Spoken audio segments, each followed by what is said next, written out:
The first time I saw Queen Elora of the Xylarian Empire, she was seated atop a throne of polished black crystal, her silver hair cascading like a river of light down her shoulders.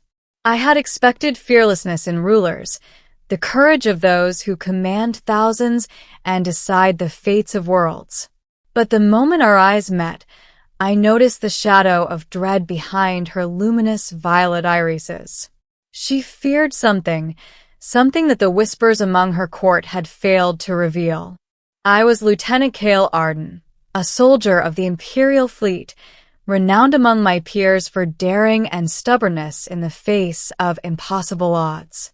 I had served under the Queen for 5 years, through border skirmishes with the Drelocks and a handful of planetary uprisings. Yet this fear was different.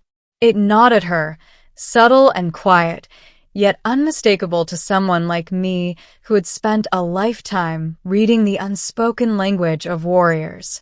The council had convened in the Grand Hall of Shadows, a name that had always seemed poetic, if ominous, to me.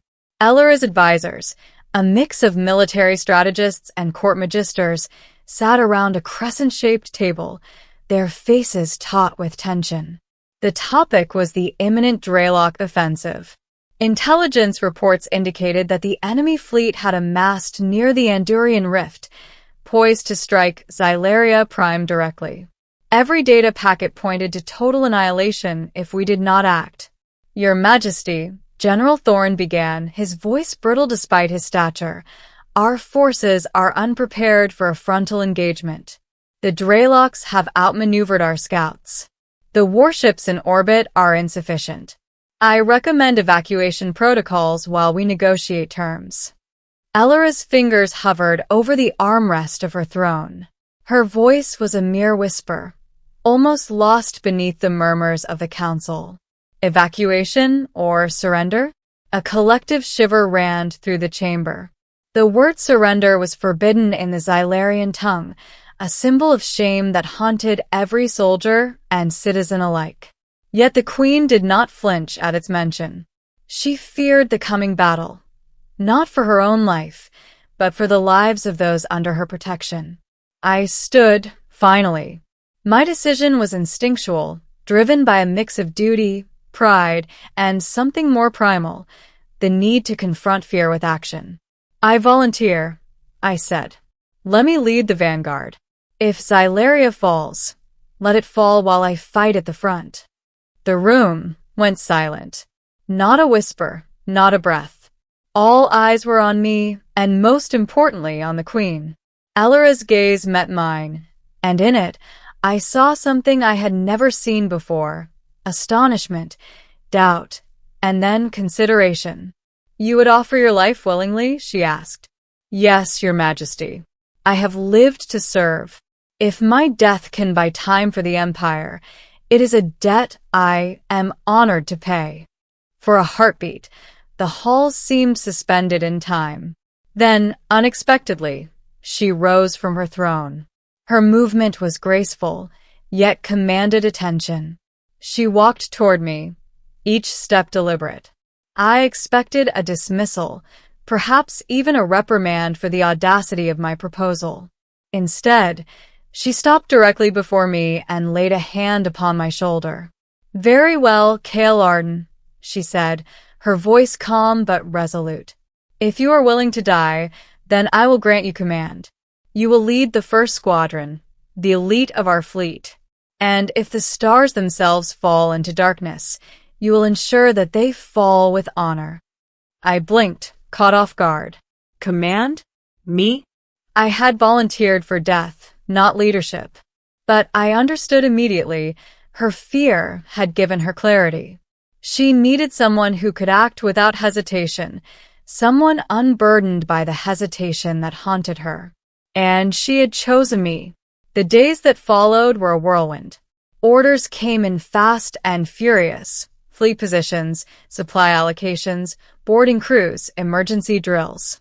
I trained the first squadron personally, selecting those who had nerves of steel, those who could execute orders without question, those who could follow me into the abyss. Among them was Lieutenant Vera Keth, a tactician of rare talent whose calm under fire reminded me of my younger self. Her presence was both a reassurance and a challenge. She would question my choices, but always with the fleet's survival in mind.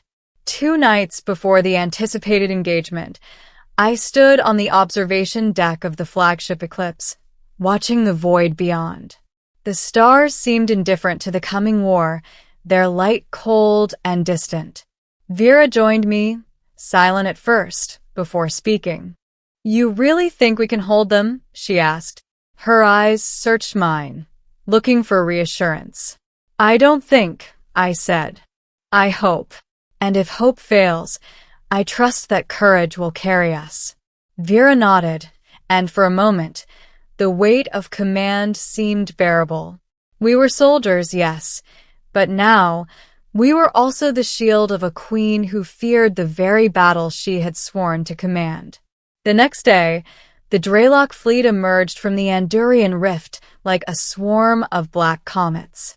Thousands of ships, bristling with weapons that could obliterate planetary defenses in minutes. The void lit up with their approach, a maelstrom of fury that made even the seasoned officers gasp. I issued the orders. Forward into formation, shields at maximum, torpedoes armed, fighters ready for launch.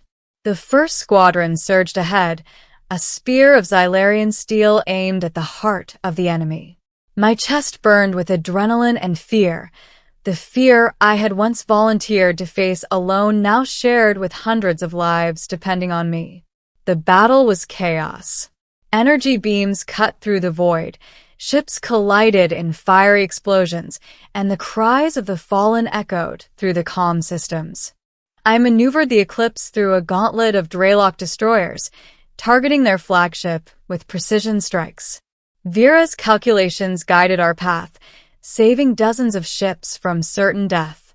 Hours stretched into an eternity. I watched as squadron after squadron fell, the void littered with wreckage. Yet, despite the carnage, we advanced. The Dreylocks were formidable, but their arrogance was their undoing. They underestimated the cohesion of Xylarian forces when led by someone willing to sacrifice everything. Then it happened. The Dreylock flagship, a colossal dreadnought named Krythos, appeared in our path. Its weapons could obliterate the entire first squadron in a single volley. I knew that a direct assault would be suicide, but hesitation was death. "Vera, lock onto their main reactor," I commanded. "We hit that and the fleet collapses from within." She nodded, her hands flying over the controls. "Coordinates set. We launch in 3, 2, 1. The torpedoes shot forward, weaving through a storm of fire, until they struck true. The Krythos erupted in a cascade of fire and energy, its destruction sending shockwaves through the enemy fleet. Ships faltered, formations broke, and the remaining Dreylocks began a chaotic retreat. The victory was ours, but at a cost. Half of the first squadron lay in ruins, their hulls shattered, lives extinguished. I floated in the command deck, numb, hearing the faint echoes of our losses over the comm then, a message from the Queen. "Kale." Her voice trembled, though no fear lingered. "You did what I could not. You turned my terror into triumph. Return to Xylaria Prime. The Empire owes you a debt that cannot be repaid." I felt the weight of those words. I had volunteered to die, yet I had survived. I had commanded, led, and lost comrades, and still, the Empire endured. But the moment was fleeting. The battlefield was not the place for celebration. It was a place for reflection, and for remembering those who had given everything. Weeks later, when the aftermath was catalogued and the surviving fleet returned, Queen Elora summoned me once again to the Grand Hall of Shadows. The throne room was quieter now, stripped of tension but not of gravitas. She rose as I approached, this time with no trace of fear in her eyes. Only pride. "You faced what I could not," she said, placing her hands upon mine. "Not just the enemy, but the inevitability of loss. You have become more than a soldier, Cale Arden. You are a leader, a commander of the Xylarian heart. I bowed, humbled. I only did what any soldier would do, Your Majesty. No, she said softly, and I saw the truth in her gaze. You did what no one else could. You turned fear into action, despair into hope. That is why, from this day forward, you will not merely serve as a soldier. You will serve as my commander of the Imperial fleet. You will lead us, not to die, but to endure, to protect, and to triumph. A weight settled on my shoulders, not of fear, but of responsibility. I understood fully what it meant to command not just ships and soldiers, but hope itself. The Queen had feared battle, yet in that fear, she had found the courage to elevate me, a man who had once sought only death, into a protector of life. From that day, the name Cale Arden was no longer whispered in quiet admiration. It was declared in orders, inscribed on banners, and honored in the songs of Xylaria.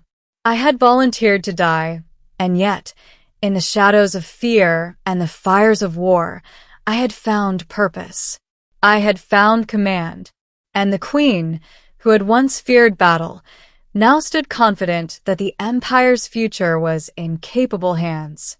The stars above, once indifferent, seemed to shine with a newfound light. Perhaps they were watching, and perhaps in their cold brilliance they acknowledged that courage, not fear, defines destiny.